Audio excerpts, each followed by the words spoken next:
En effet, avec les 4 As. On va s'amuser à perdre les As dans le jeu. Et pour ce faire, on va former 4 paquets. On va former un premier paquet ici, un deuxième paquet par exemple, ici, un troisième paquet ici, et le quatrième et dernier paquet que l'on va mettre devant l'As de pique. On va maintenant perdre chacun des As. Tout d'abord, le premier As, c'est l'As de trèfle. Comme vous pouvez le constater, on le perd ici dans le jeu. L'As de cœur, à son tour, on le perd dans le jeu. L'As de carreau, qui est bien perdu dans le jeu.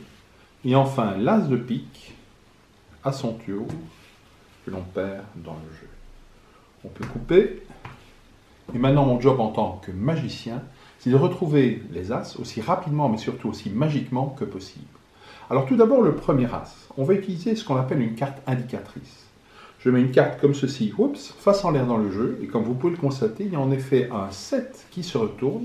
Ce 7 est donc une carte indicatrice. Elle m'indique que si je compte 1, 2, 3, 4, 5, 6, la 7e carte est le premier As. On va tenter de retrouver le deuxième As, mais cette fois-ci, on va utiliser une méthode beaucoup plus directe, puisqu'on va simplement claquer des doigts et faire en sorte que l'As de cœur se retourne face en l'air dans le jeu. Il nous reste le carreau et le pique. On va commencer par l'As de carreau, que nous allons épeler.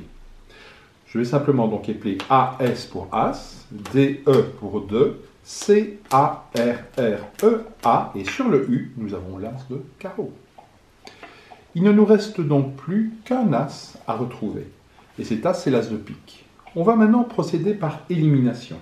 Je vais prendre à peu près la moitié des cartes que je vais en éliminer à peu près la moitié. Donc, voilà. Voilà. Que je dépose ici sur la table.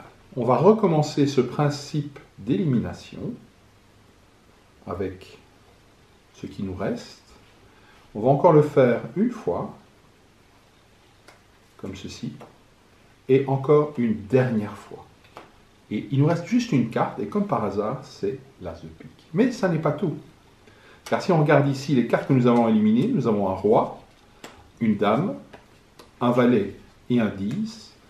Rien de mieux pour une partie de poker.